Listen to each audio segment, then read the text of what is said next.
구속 전과 후는요, 일단 생각이 달라지고 증거가 달라지는 그래요. 그래서 본인 입장에서는 항상 그 영장이 신청이 된다랄지 아니면 처벌받게 되면 구속에 대한 두려움이 엄청나죠. 예. 왜냐하면 이렇게 자유롭게 생활하고 모든 걸 뭐 의식주도 마음대로 하고 즐기다 살았는데 구속된 다음부터는 그 조그마한 유치장 또는 구치소에서 생활을 해야 하는 거예요. 또 먹는 것 자체도 마찬가지고. 혼자 있는 것도 아니잖아요. 그렇죠. 또. 자유가 제약된다는 거에 엄청난 스트레스와 두려움이 있죠. 그런데 이제 박유천 씨 같은 경우는 그런 것 같아요. 그러면 왜 구속되기 전과 후가 이 신기한 변화가 일어날까?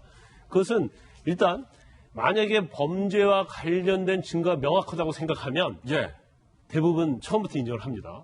그렇지만 이제 박유천 씨 같은 경우에는 내가 마약 양성 반응만 나오지 않으면 나는 구속되지 않을 수도 있고 연예계 생활을 하는데도 문제가 없을 것 같아. 그런 생각을 한 거죠. 그러니까 일가닥인 희망을 갖는 거예요. 그런데 제가 이제 방송에서 여러 번 얘기했지만 뭐 CCTV를 비롯해서 황하나 씨의 진술, 지인들의 진술, 또 통신의 유치 추적, 그 명백하게 당연히 증거가 엄청 많았어요. 근데 본인은 한 가닥 희망 건 거예요.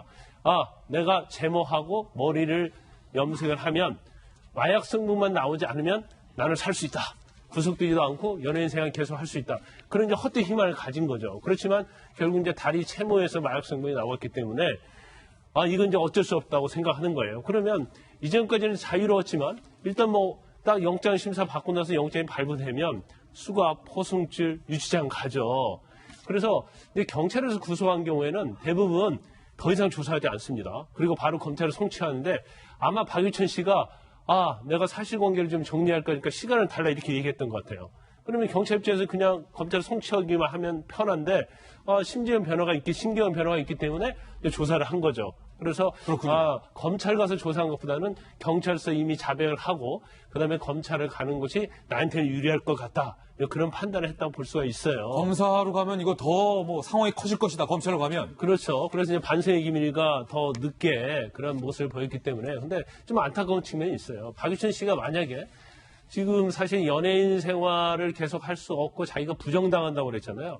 근데 지금 마약 초범이란 말이에요. 그래서 여기서 정말로 반성을 하고 내가 마약을 하게 된 이유가 나는 연예인 생활을 하다 보니까 너무나 스트레스를 많이 받았다. 그러면서 자기 어떤 정당한 변론을 하고 반성의 기미를 보였으면 마약 초범이잖아요. 그러면 여기에서 사실은 영장이 발부 안 될 수도 있고 또 불구속 될 수도 있었어요. 그러면 본인이 정말 팬들에게 또는 국민들에게 반성한 모습을 계속 보였으면 나중에 그 모습에 어느 정도 설득력이 있으면 나중에 연예인 복귀해서 초범이기 때문에 구속도 안 될 수 있었다? 그러면 구속도 안 되고 나중에 연예인 생활을 할 수 있는 그런 기회가 주어졌음에도 불구하고 너무 자기가 오히려 자기 부정을 한 거죠. 그렇기 때문에 지금 시간적으로 보고 안타깝네요. 하는 보면 굉장히 안타깝다고 볼 수 있습니다. 박유천이 구속된 당시에 이 모습을 보면 그 전과 심경이 전혀 달라졌다는 것을 분석할 수 있습니다. 지금 박유천이 하늘을 보고 있는 모습이에요. 뭔가 자포자기한 모습.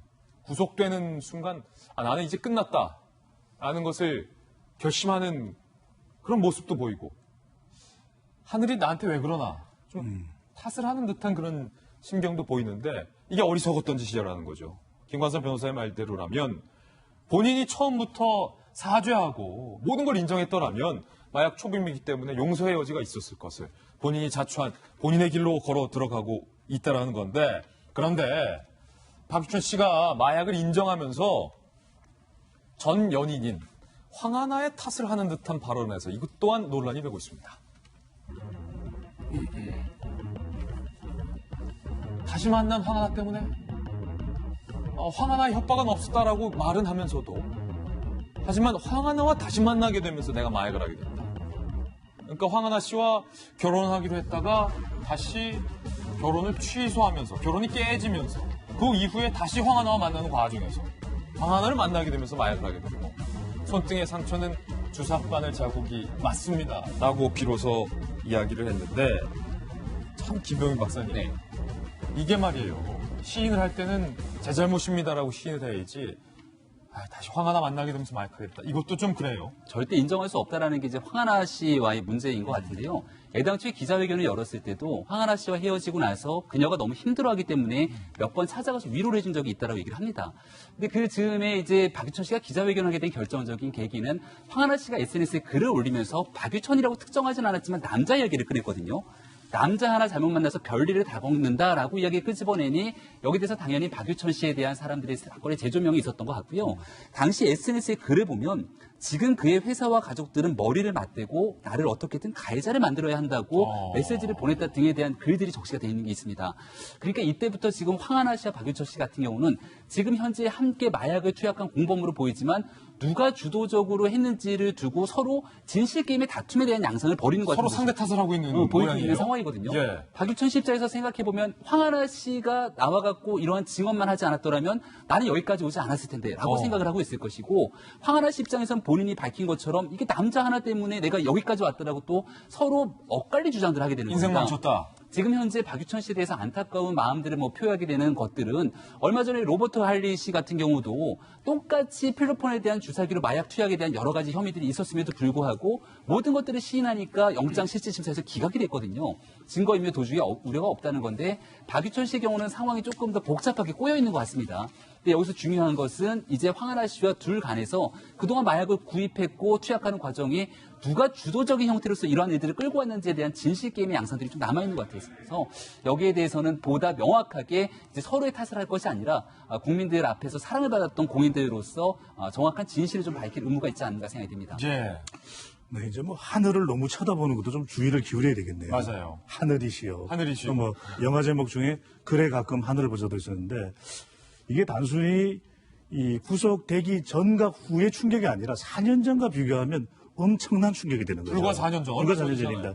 2015년에 이런 설문조사 결과가 있었어요. 어떤 거요? 2030 미혼 남녀를 대상으로 해서 결혼정보회사가 조사한 내용인데 이 드라마 속 키스 명장면 중 키스데이가 6월 14일입니다. 한 달 반 정도 남았어요. 예. 이 키스데이에 가장 받고 싶은 키스는 누구? 이렇게 물어봤거든요. 누구? 예. 근데 1위가 압도적입니다. 45.5%가 이 박유천, 신세경의 떡볶이 키스. 예. 드라마 속 장면이죠. 근데 이게 45.5% 압도적입니다. 지금도 핫한 스타인 이 지성 황정음의 호박 마차 키스. 예. 설현 여진구의 모키스를 훨씬 큰 차이로 앞설 정도로 4년 전만 해도 2015년 당시만 하더라도 박유천은 이 동방신기였었죠. 그다음에 JYJ 였었죠. 그랬는데 글로벌 스타였는데 황혼에서 새벽까지가 아니라 천당에서 지옥까지. 어쩌다가. 지금 예. 박유천의 심정은 후회 하나일지요? 후회 하나이다. 네. 참 불과 4년 전만 하더라도 배종찬 소장의 지적대로 정말로 하늘 위에 날았던 대스타가 어쩌다 이런 징에 이르렀는지 안타깝습니다.